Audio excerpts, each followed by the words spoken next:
ইডির হাত থেকে ধর্মের মঞ্চে শিখর ধাওয়ান কি নতুন রাজনৈতিক ওয়াশিং মেশিনে ঢুকলেন? ধাওয়ানের ঘটনা অজানো সেই পুরনো রেসিপির নতুন সংস্করণ। অপরাধের গন্ধ ঢাকতে ধর্মের সুবাস। ভারতের ক্রিকেট প্রেমীদের কাছে তিনি গব্বর, ময়দানে ঝড় তোলা এক সময়ের ওপেনার, কিন্তু এখন শিরোনামে শিখর ধাওয়ান অন্য কারণে। বেটিং অ্যাপ মামলায় নাম জড়ানো, ইডির বাজেয়াপ্ত সম্পত্তি, আর ঠিক তার পরদিন গেরুয়া উত্তরীয় পরে সনাতন হিন্দু একতা পদযাত্রায় যোগ, যেখানে পাশে ছিলেন বিতর্কিত ধর্মগুরু ধীরেন্দ্র কৃষ্ণ শাস্ত্রী। ধাওয়ানের কপালে গেরুয়া তিলক, মুখে হিন্দু ঐক্যের বার্তা। बिल्कुल एकता में बहुत ताकत है और यही है कि हम सारे हिंदू जो है हिंदू लोग हैं सारे वो इकट्ठे हुए और खूब और स्ट्रॉन्ग बने और एक स्ट्रॉन्ग नेशन बने।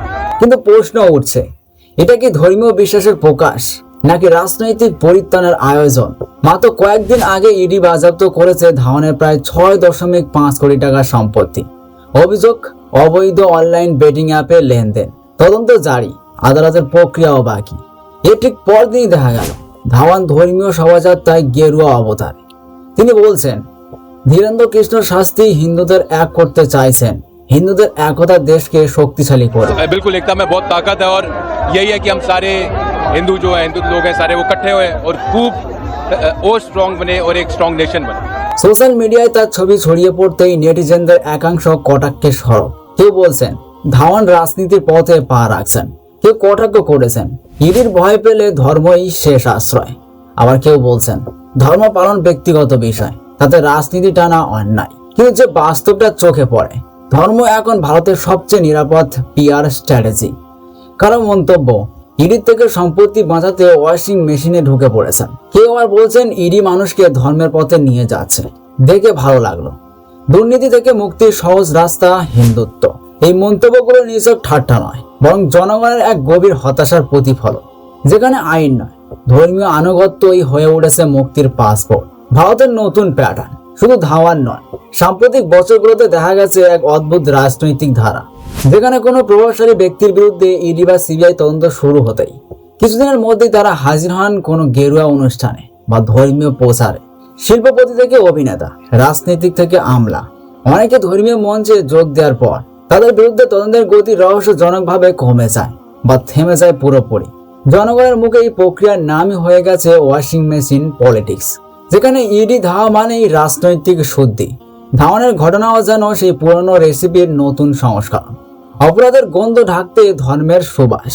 যে মঞ্চে ধাওয়ান দাঁড়ালেন সেটি কোনো নিরপেক্ষ ধর্মীয় অনুষ্ঠান নয়। ধীরেন্দ্র কৃষ্ণ শাস্ত্রী, যিনি নিজেকে বালাজি বাবার অবতার বলে দাবি করেন, তার বক্তব্যে বারবার উঠে আসে হিন্দু রাষ্ট্র, ধর্মরক্ষা ও অসংখ্য অমুসলিম হিন্দু হয়ে যাবে এমন উস্কানিমূলক ভাষণ।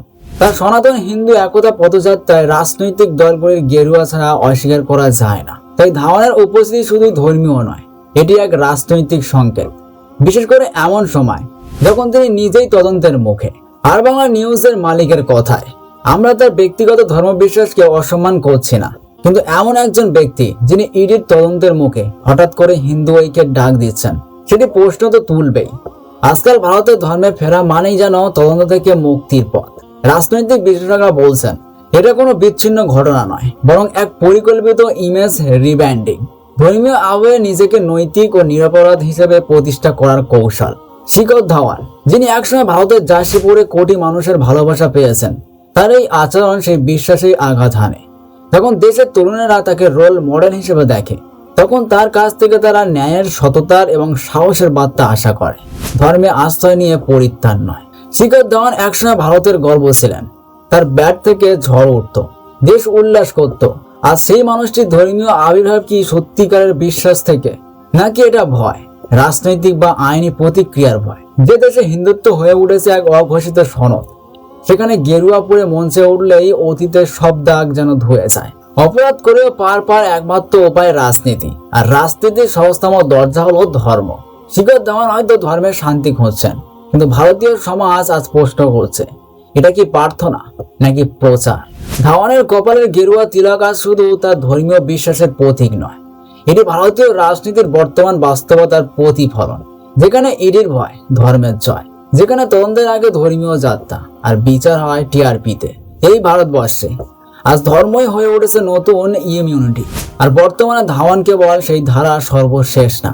অন্যদিকে রায়না এখন কি করেন, এবং আগামীতে এই বিতর্ক কোন দিকে মোড় নেয় সেটাই এখন দেখা।